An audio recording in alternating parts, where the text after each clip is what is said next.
राह चलीला तो टोकेला सोनार सैया जी काहे नथिया गढ़वला उधार सैया जी काहे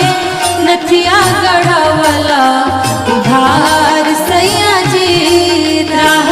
चलीला तो टोकेला सोनार सैया जी राह चलीला तो टोकेला सोनार सैया जी काहे नथिया गढ़वला उधार